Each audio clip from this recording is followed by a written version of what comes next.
Hello everyone, I'm back. Isn't that from The Shining? I feel like that's a bad thing. Anyways, it is Tuesday, just before 1 p.m. my time, and I'm here to talk about excitement and this cute little challenge that I've put together. So hopefully you'll get in on it because there's prizes to be won. So this week, 6 fun ways to bring excitement back into your life. Same as the blog that I wrote, which you may have read already. So about happiness not being a destination, it's the journey. And so what are 6 ways that we can bring excitement back into our life? So one is celebrate the small things. Celebrate that compliment your boss finally gave you. Celebrate reaching a goal. Just do something fun to celebrate and just really cherish those moments, because sometimes it feels like we don't have any, and there's a lot more than you think if you start to pay attention. Number 2, get curious about things. So have you ever wondered how that candy you love was made, or have you ever wondered how far it is to Portugal from where you live? There's so many great ways to get access to information now. You can literally find anything on the internet. So you might end up going down a rabbit hole, but just being curious about things really opens up the world, I think. It's so important. Number 3, learn something new. So just like that sounds, learn something new. Like getting curious, but maybe dive a little deeper.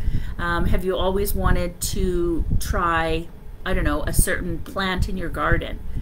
Figure out, how the best way to grow that is. Have you ever wanted to try a new recipe, but you weren't sure what they meant by a term that they put in it?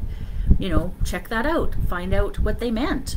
You can find, again, all that information on the internet, or your local library if it's open. But the internet has lots of great information. Number 4, meet new people.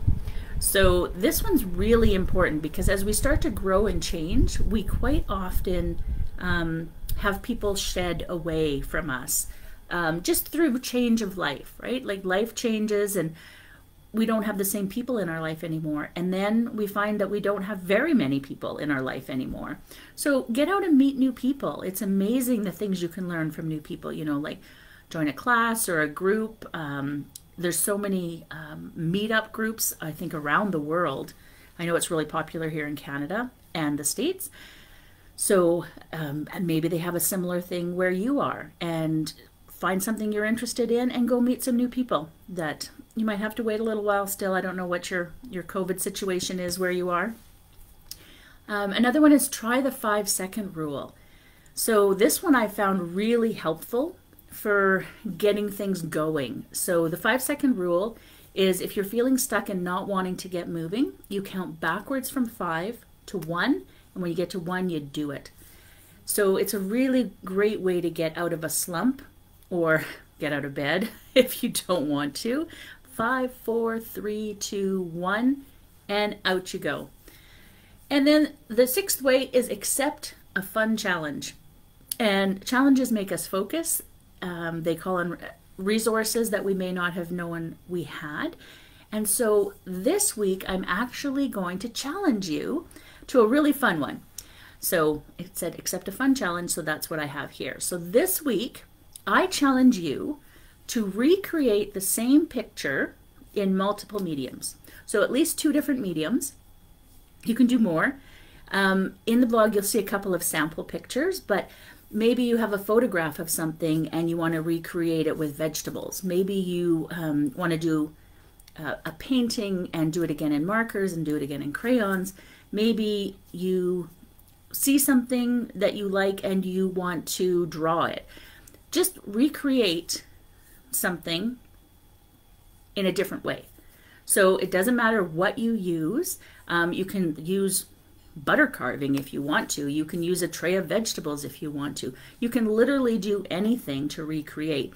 And you'll see in the blog a few sample pictures of some great ideas, and then share those in the Facebook group, on the Facebook page, Creative You, where you should be seeing this live right now. And there will be prizes. So that is June 8th. It started yesterday, so June 8th to 14th. And then we'll be picking some winners on the 16th. So they'll probably be random. So everybody who enters, it's not about your best work, or it's all about fun. So we're not going to be judging the work you do, but we will be picking people from those entries to win prizes. So I hope you join.